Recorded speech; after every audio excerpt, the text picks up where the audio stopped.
இவருடைய 5வது பிறந்த நாளில் இறைவன் இவருக்கு நிறைவான ஆசிரியை வழங்கவும், ஜார்டன் ராஜசேகர் அவருடைய 4வது பிறந்த நாளிலே இறைவன் அவருக்கு ஆசிரியை நிறைவாக வழங்கவும், அல்ரிக் அர்ஜுன் மற்றும் மேரி நெதலியா மேத்யூ இவர்களுடைய திருமணம் நல்ல முறையில் நடைபெறவும், மேலும் இன்று பிறந்த நாள் கொண்டாடுகின்ற அல்ரிக் அவருக்கு இறைவன் நிறைவான அருளையும் ஆசிரியை தந்தருள வேண்டும் எனவும், மேலும் சலோமி ஜோசப் இவர்கள் குடும்பத்தில் மறித்த அனைத்து ஆன்மாக்கள் இறைவனிலே நித்திய இலைப்பாற்றி அடையவும், மேலும் இறைவனிலே நித்திய இலைப்பாற்றி அடைந்த David Joshua, John Prakash, Stephen, Nathan, இறுதி மேரி லேசி, ராஜசேகரன், ராஜேந்திரன் இவர்களுடைய ஆன்ம இலைப்பாற்றிக்காகவும் இன்றைய திருப்பலியானது ஒப்புக் கொடுக்கப்படுகிறது. இறையேசுவில் பிரியமானவர்களே, இன்று திரு அவையானது ஜோஸ்பின் பக்கீதா என்ற ஒரு விடுதலையுடைய விழாவை கொண்டாடுகின்றது. சூடான் நாட்டிலே பிறந்து அங்கே இருக்கக்கூடிய பழங்குடியின தலைவருடைய செல்ல மகளாக வளர்ந்த ஜோஸ்பின் பக்கீதா அங்கு வணிகத்திற்காக சென்ற அரபு வணிகர்களால் நடத்தப்பட்டு அடிமையாக விற்கப்படுகிறார். ஏறக்குறைய 12 ஆண்டுகள் அடிமையாக வாழ்ந்த அவரை மீண்டுமாக இத்தாலி நாட்டை சார்ந்த ஒரு வணிகருக்கு துருக்கியில் இருக்கிற பொழுது விற்கிறார்கள். அங்கிருந்து அவர் மீண்டும் இத்தாலிக்கு செல்லுகிற பொழுது அங்கு இருக்கக்கூடிய இத்தாலிய நாட்டு தலைவர் அவருக்கு வேண்டிய அனைத்து உதவிகளையும் செய்து அவரை கனிவோடு பார்த்துக் கொள்கிறார். இந்த சூழ்நிலையிலே அவர்கள் ஒரு வேலைக்காக செல்ல வேண்டிய சூழல் வருகிற பொழுது ஜோஸ்பின் பக்கீதா அவரை அங்கிருக்கக்கூடிய ஒரு கன்னியர் மடத்திலே, கனோஷியன் கன்னியர் மடத்திலே சேர்த்துவிட்டு செல்கிறார்கள் அவர்களை பார்த்துக் கொள்வதற்காக. அங்கிருக்கிற பொழுது இறைவனை பற்றிய அறிவை ஜோஸ்பின் பக்கீதா பெறுகிறார். இறைவனாலே ஈர்க்கப்பட்டு இறைவனுடைய அழைப்பை உணர்ந்தவராக இறுதியாக ஒரு அருட்சகோதரியாக அதே கனோஷியன் அருட்சகோதரிகளிடம் சேர்ந்து இறுதி வரை இறைவனுக்காக வாழ்ந்து பணி செய்து மறைத்தார். அவருடைய பிறந்த நாள், அவருடைய நினைவை கொண்டாடுகிற இந்த நாளிலே அவரை போல நாமும் இறைவனை முழுமையாக அறிந்து இறை திட்டத்திற்கு நம்மையே முழுமையாக ஒப்புக்கொடுப்பவர்களாக வாழ்ந்த இந்த நாளிலே இறைவனுடைய அருளை திருப்பலி வழியாக இறைஞ்சுவோம்.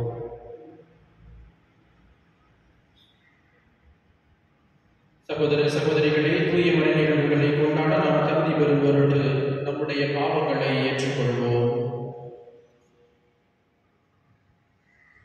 எல்லாம் வல்ல இறைவனிடமும் சகோதர சகோதரிகளே உங்களிடமும் நான்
இறைவா, புனித ஜோஸ்பின் பக்கீதாவை கொடிய அடிமை நிலையிலிருந்து விடுவித்து உம்முடைய மகளாகவும் கிறிஸ்துவின் மணமகளாகவும் மேன்மையடைய செய்தீரே. அவரது எடுத்துக்காட்டால் தூண்ட பெற்று சிலுவையில் அறையப்பட்ட இயேசு ஆண்டவரை தளரா அன்புடன் நாங்கள் பின்பற்ற பிறருக்கு காட்டும் அன்பிலும் இரக்கத்திலும் நிலைத்து நிற்கவும் அருள் புரிவீராக. உம்மோடு தூய ஆவியாரின் ஒன்றிப்பில் இறைவனாய்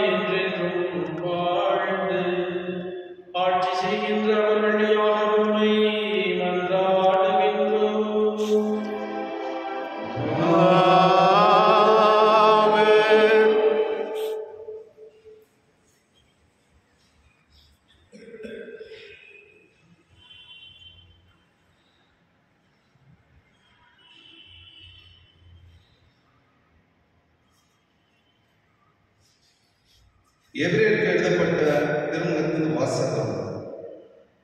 சகோதர சகோதரிகளே, இயேசு வழியாக எப்பொழுதும் நாம் கடவுளுக்கு புகழ்ச்சி பலியை செலுத்துவோமாக. அவருடைய பெயரை அறிக்கையிடுவதன் வழியாக நம் முதல்கள் செலுத்தும் காணிக்கையை புகழ்ச்சி பலியாகும். நன்மை செய்யவும் பகிர்ந்து வாழவும் மறவாதீர்கள். இவ்வகை பலிகளே கடவுளுக்கு உகந்தவை. உங்கள் தலைவர்களுக்கு கீழ்ப்படியுங்கள், அவர்களுக்கு பணிந்திருங்கள். அவர்கள் உங்களை பற்றி கணக்கு கொடுக்க வேண்டியிருப்பதால் உங்கள் நலனில் விழிப்பாய் இருக்கிறீர்கள். இப்பணி அவர்களுக்கு மகிழ்ச்சியுள்ளதாய் இருக்கும்படி நடந்து கொள்ளுங்கள். அவர்களுக்கு மனத்துயர் தராதீர்கள். அவருடைய துயரம் உங்களுக்கு நலம் பயக்காது. என்றும் உள்ள உடன்படிக்கையின் இரத்தத்தால் ஆடுகளின் பெரும் ஆயான நம் ஆண்டவர் இயேசுவை இறந்தோரிடமிருந்து எழுப்பியவர் அமைதியை அருளும் கடவுளே.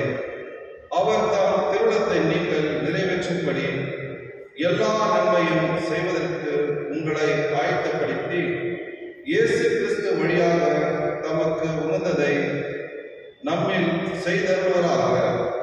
இயேசு கிறிஸ்துவுக்கு என்றென்றும் மாட்சி உரித்தாக்குக.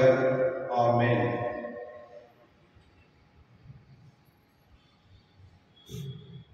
ஆண்டவர் வழங்கும் மருள்வாக்கு. மதுரை பாடல் பல்லவி. ஆண்டவரே என் ஆயர், எனக்கு ஏதும் குறை இல்லை. ஆண்டவரே என் ஆயர், எனக்கு ஏதும் குறையில்லை. ஆண்டவரே என் ஆயர், எனக்கு ஏதும் குறையில்லை. பசும்புல் வெளி மீது என்னை அவர் இளைப்பாறச் செய்வார். அமைதியான நீர்நிலைக்கு என்னை அழைத்து செல்வார். அவர் எனக்கு புத்தேர் அளிப்பார். பல்லவி. ஆண்டவரே என் ஆயர், எனக்கு ஏதும் குறையில்லை. தாம் பேருக்கேற்ப என்னை நீதி வழி நடத்திடுவார். மேலும் சாவில் இருள் சொல் பள்ளத்தாக்கில் நான் நடக்க நேர்ந்தாலும் நீர் என்னோடு இருப்பதால் எத்தீங்குக்கும் அஞ்சினேன். உம் கோளும் நெடுங்களையும் என்னை தேற்றும். பல்லவி. ஆண்டவரே என் ஆயர், எனக்கு ஏதும் குறையில்லை. என்னுடைய எதிரிகளின் கண் முன்னே எனக்கு ஒரு விருந்தினை ஏற்பாடு செய்கின்றேன். என் தலையில் நறுமணம் தைலம் பூசுகின்றேன். எனது பாத்திரம் நிரம்பி வடிகின்றன. பல்லவி. ஆண்டவரே என் ஆயர், எனக்கு ஏதும் குறையில்லை. உண்மையாகவே என் வாழ்நாள் எல்லாம் உம் அருளும் நலமும் பேரன்பும் என்னை புடை சூழ்ந்து வரும். நானும் ஆண்டவரின் இல்லத்தில் நெடுநாள் வாழ்ந்திருப்பேன். பல்லவி. ஆண்டவரே என் ஆயர், எனக்கு ஏதும் குறையில்லை.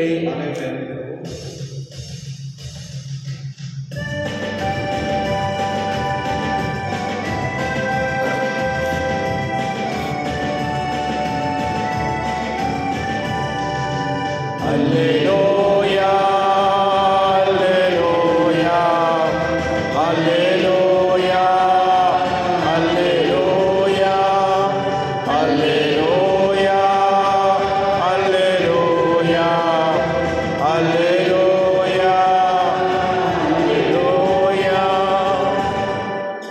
என் மாடுகள் எனது குரலுக்கு சேவை சாய்கின்றன. எனக்கும் அவற்றை தெரியும், அவையும் என்னை பின்தொடர்கின்றன என்கின்றார் ஆண்டவர். அல்லேலூயா. Alleluia, alleluia, alleluia, alleluia. ஆண்டவர் உங்களோடு இருப்பாராக. உம்மான்மாவோடும் இருப்பாராக. மார்க்கு எழுதிய தூய நற்செய்தியிலிருந்து வாசகம். ஆண்டவரே, மாட்சி உமக்கே. மார்க் எழுதிய நற்செய்தி அதிகாரம் 6 இறைவசனங்கள் 30 முதல் 34 முடிய. அக்காலத்தில் திருத்தூதர்கள் இயேசுவிடம் வந்து கூடி தாங்கள் செய்தவை கற்பித்தவை எல்லாம் அவருக்கு தெரிவித்தார்கள். அவர் அவர்களிடம், நீங்கள் பாலை நிலத்தில் உள்ள தனிமையான ஒரு இடத்திற்கு சென்று சற்று ஓய்வெடுங்கள் என்றார். ஏனெனில் பலர் வருவதும் போவதுமாக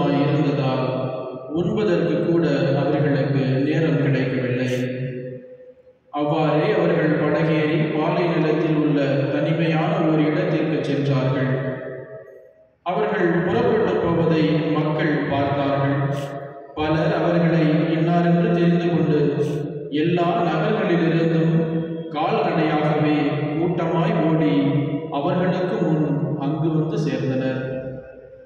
அவர் கரையில் இறங்கிய போது பெருந்திரளான மக்களை கண்டார். அவர்கள் ஆயிரல்லா ஆடுகளைப் போல இருந்ததால் அவர்கள் மீது பரிவு கொண்டு அவர்களுக்கு பலவற்றை கற்பித்தார்.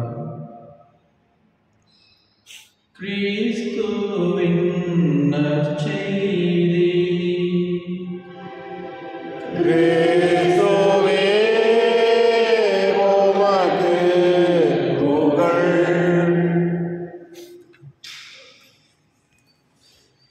இறையேசுவில் பிரியமான சகோதர சகோதரிகளே, இன்றைய நவீன உலகிலே நாம் பல நேரம் தொடர்ந்து ஓடிக்கொண்டே இருக்கிறோம். நம்முடைய உடலுக்கும் சரி மனதுக்கும் ஓய்வு கொடுக்காமல் பல நேரங்களிலே பல்வேறு காரணங்களை கூறி நம்மையே நாம் தொடர்ந்து எந்நேரமும் பிஸியாக வைத்துக் கொண்டே இருக்கிறோம். ஆனால் இன்றைய வாசகத்திலே இறைவன் இயேசு தன்னுடைய சீடர்களுக்கு ஓய்வு எடுப்பதற்கான ஒரு வாய்ப்பை வழங்குகிறார். அதாவது அவர்கள் 2 பேராக அனுப்பி ஒவ்வொரு சுற்றிலும் இருக்கக்கூடிய ஊர்களுக்கு பணி செய்வதற்காக அனுப்புகிறார். அவர்கள் பணி செய்துவிட்டு திரும்பி வருகிற பொழுது அவர்கள் சோர்ந்திருப்பதை பார்க்கிறார். நாம் பல நேரங்களிலே பார்த்திருப்போம், கல்யாண வேலை அல்லது ஏதாவது ஒரு நிகழ்ச்சி அப்படின்னா அந்த நிகழ்ச்சி முடிகிற வரைக்கும் நமக்கு எந்த ஒரு சோர்வுமே தெரியாது. ஆனால் அந்த நிகழ்ச்சி முடிந்த பிறகு நமக்கு எந்த வகையான சோர்வு, உள்ளச்சோர்வும் மனச்சோர்வும் உடல் சோர்வும் இருக்கும் என்பதை நாம் அறிவோம். அப்படி அந்த வகையான ஒரு சோர்வினை நிச்சயமாக ஆண்டவர் இயேசு பார்த்திருப்பார். ஏனால் இறைவன் கனிவும் இரக்கமும் உடையவர், மனிதர்களுடைய உள்ளத்தை ஆழமாக புரிந்து கொண்டவர். எனவே அதை புரிந்தவராக அவர்களை ஓய்வெடுப்பதற்காக பாலை நிலத்திற்கு அனுப்புகிறார். அவரும் செல்கிறார். நாம் இன்றைய நாட்களிலே பல்வேறு தலைவர்களை பார்க்கிறோம், தொழிலதிபர்களை பார்க்கிறோம். நீங்கள் ரொம்ப நேரம் வீட்டில் இருந்து என்ன செய்ய போறீங்க, 70 மணி நேரம் வேலை செய்யுங்க, 90 மணி நேரம் வேலை செய்யுங்க என்று தன்னுடைய தொழிலாளர்கள் வழியாக தங்களுடைய செல்வங்களை பெருக்கிக் கொள்வதற்காக முயற்சி செய்கின்ற பல்வேறு தொழிலதிபர்களையும் தலைவர்களையும் பார்க்கிறோம்.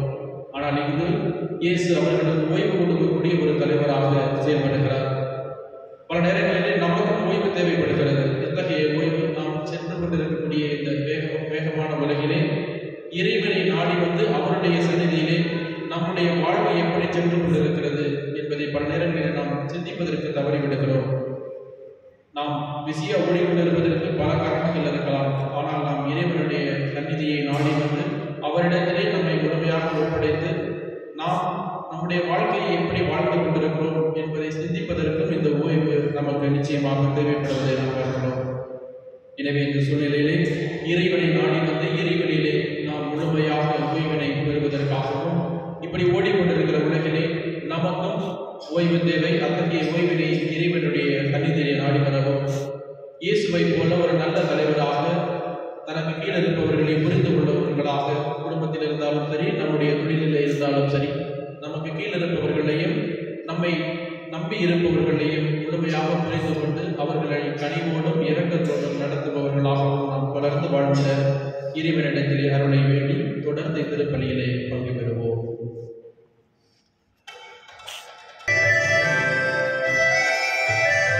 எல்லாம் தருகின்றேன், தந்தா என்னையும் தருகின்றேன். எல்லாம் தருகின்றேன், தந்தா என்னையும் தருகின்றேன்.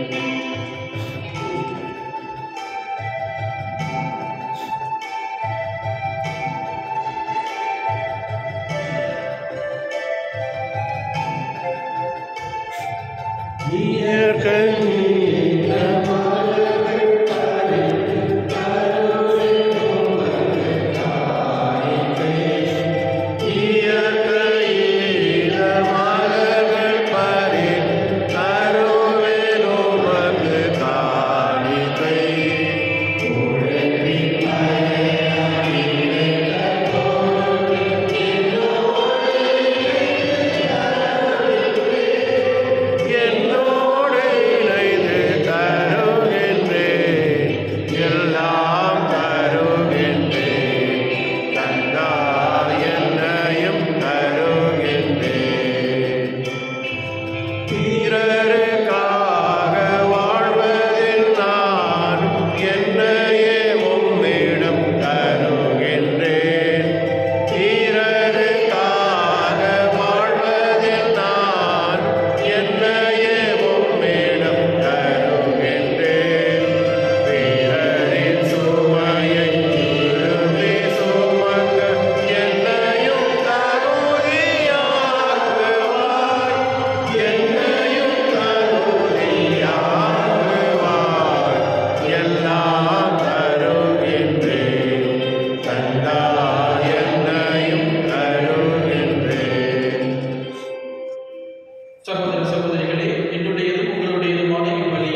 புனித திரு அவை அனைத்து நலனுக்காகவும் உமது கையில் இருந்த வழியை ஏற்றுக்கொள்வாராக.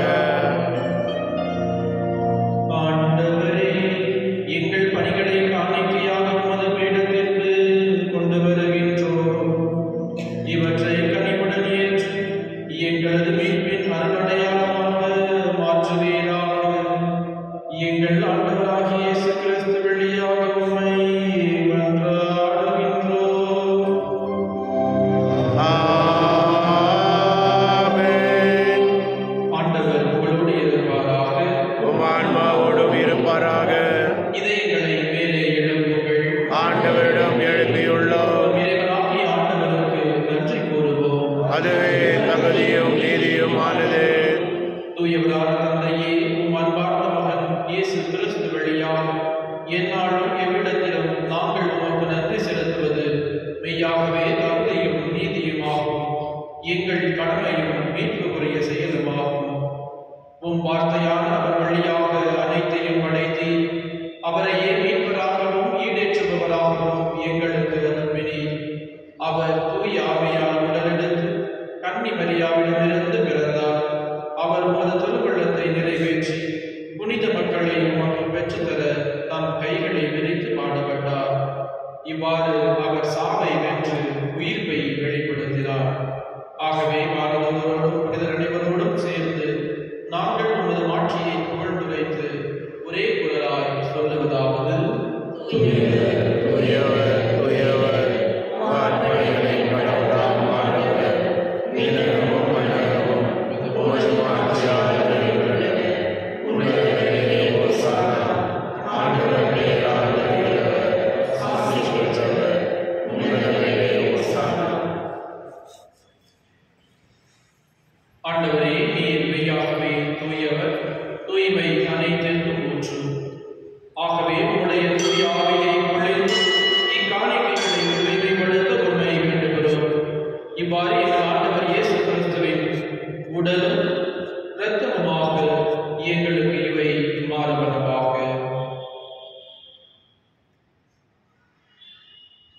அவர் பாடுபட உள்ளம் கணிந்து தம்மை கையளித்த போது அப்பத்தை எடுத்து நன்றி செலுத்தி அதை விட்டு தம் சீடர்களுக்கு அளித்து அவர் கூறியதாவது: அனைவரும் இதிலிருந்து பெற்று உண்ணுங்கள். ஏனெனில் இது உங்களுக்காக கையளிக்கப்படும் என் உடல்.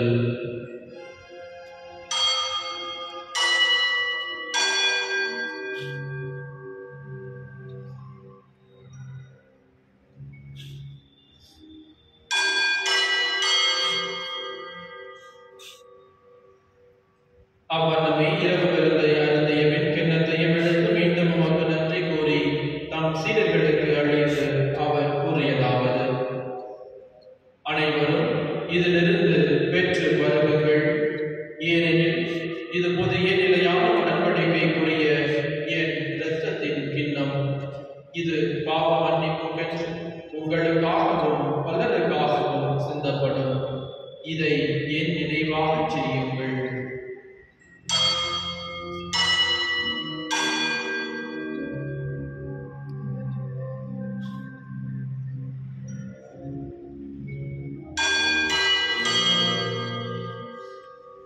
நம்பிக்கையின் மறைபொருள்: ஆண்டவரே, நீர் வருகிறதால் உமது இரக்கங்களை அறிக்கையிடுகின்றோம், உமது உயிர்ப்பை எடுத்துரைக்கின்றோம். ஆகவே ஆண்டவரே, நாங்கள் கிறிஸ்துவின் இறப்பினையும் உயிர்ப்பினையும் நினைவு கூர்ந்து வாழ்வதனும் அப்பத்தையும் மீன்பளிக்கும் கிண்ணத்தையும் உமக்கு ஒப்புக் கொடுக்கின்றோம். உம் திருமுன் நின்று உமக்கு ஊழியம் புரிய தகுந்தவர்கள் என எங்களை ஏற்றுக்கொண்டீர். எனவே உமக்கு நன்றி செலுத்துகின்றோம். மேலும் கிறிஸ்துவின் உடலிலும் இரத்தத்திலும் பங்கு கொள்ளும் எங்களை தூய ஆவியார் ஒன்று சேர்க்க வேண்டும் என உம்மை தாழ்மையுடன் கொண்டாடுகின்றோம். ஆண்டவரே, உலகெங்கும் பரவி இருக்கும் ஒரு திரு அவையை நினைவு கூர்ந்தருளும். எங்கள் திரு தந்தை பிரான்சிஸ், எங்கள் ஆயர்கள் பீட்டர், சதீஷ், சுசைநாதன், எல்லா திருநிலையராகிய அனைவரோடும் உமது திரு அவை அன்பில் நிறைவு பெறச் செய்தருளும்.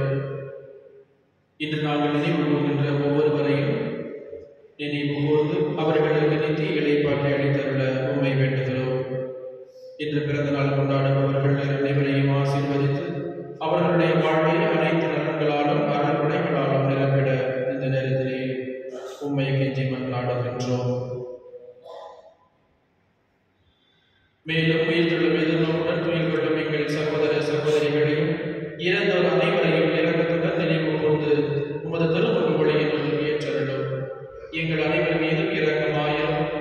கடவுளின் கன்னி தாயான புனித மரியா, அவருடைய கணவரான புனித யோசேப், புனித திருத்தூதர்கள், இன்று நாங்கள் விழா கொண்டாடுகின்ற ஜெரோம், ஜோசப் பக்கிதா, இவ்வுலகில் உமக்கு உகந்ததாய் இருந்த புனித அனைவருடனும் நாங்கள் நிறைவாழ்வில் பங்கு கொள்ளும் தகுதி பெற்று உம் திருமகன் இயேசு கிறிஸ்து வழியாக உம்மை புகழ்ந்தேத்தும் வரமருள உம்மை கொண்டாடுகின்றோம்.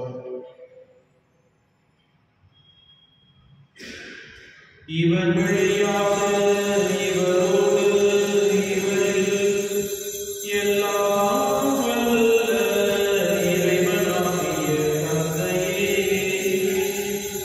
தூய ஆவியாரின் ஒன்றிப்பில் எல்லா புகழும் மாட்சியும் என்றென்றும் உமக்கு உரியதே.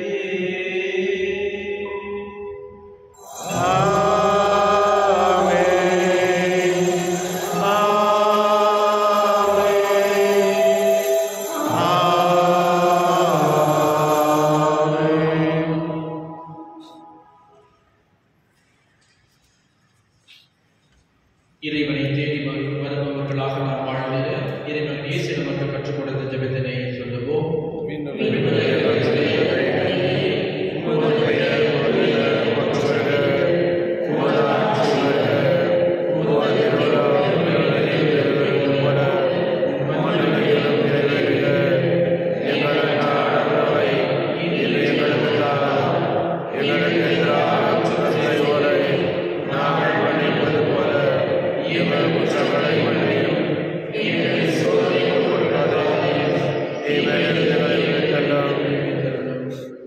ஆண்டவரே, தீமை அனைத்திலிருந்தும் எங்களை வெளிவேற்று எங்கள் வாழ்நாளில் அமைதியை கனிவுடன் அருள உம்மை மன்றாடுகின்றோம்.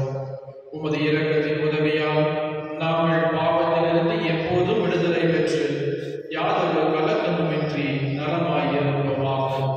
நாங்கள் எதிர்நோக்கி இருக்கும் பேரின்பத்திற்காகவும் எம் மீட்பராகிய இயேசு கிறிஸ்துவின் வருகைக்காகவும் காத்திருக்கின்றோம். ஏனெனில் ஆட்சியும் வல்லமையும் ஆட்சியும் என்றென்றும் உமதே. அமைதிக்காக மன்றாடுவோம். பல்வேறு வன்முறைகள், தொடர் போர்கள், நிம்மதியற்ற சூழ்நிலைகளின் நடுவிலே இறைமகன் இயேசு கொண்டு வருகின்ற அமைதி நம்முடைய உள்ளங்களிலும் நம்முடைய குடும்பத்திலும் நம்மை சுற்றி இருப்பவரிடமும் இந்த நாட்டிலும் இந்த உலகத்திலும் நிலை கொண்டு அனைவரும் மகிழ்ச்சியாக நிறை மனதுடனும் சந்தோஷத்துடனும் வாழ்கிற இந்த நேரத்திலே மன்றாடுவோம்.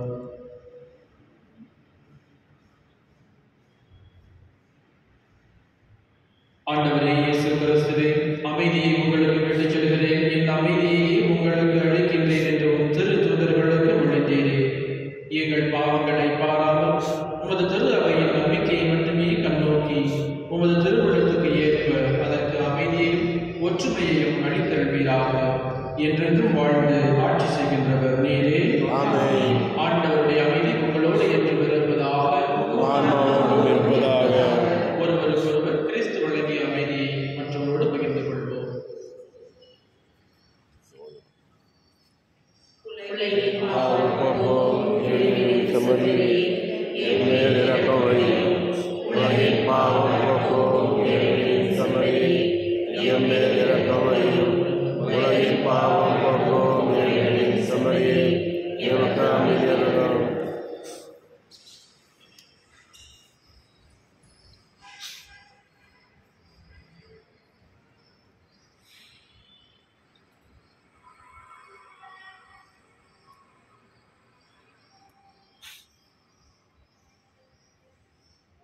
இதோ இறைவனின் செம்மறி, இவரே உலகின் பாவங்களை போக்குகின்றவர். தன்னை தேடி வந்து நம்முடைய சோறு அனைத்தையும் மரங்களை அனைத்தையும் அவரிடம் ஒப்படைத்து நிம்மதியாக வாழ அழைப்பு விடுக்கிறார். இந்த செம்மறியின் திருவிருந்திற்கு அழைக்கப்பட்ட நம் அனைவரும் பேறு பெற்றோர். இந்நாண்டவரே நீரல்ல நான் தகுதியற்றவர், ஆனால் வார்த்தை மட்டும் சொல்லியது நான் வாழ்கிறேன்.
புகழ்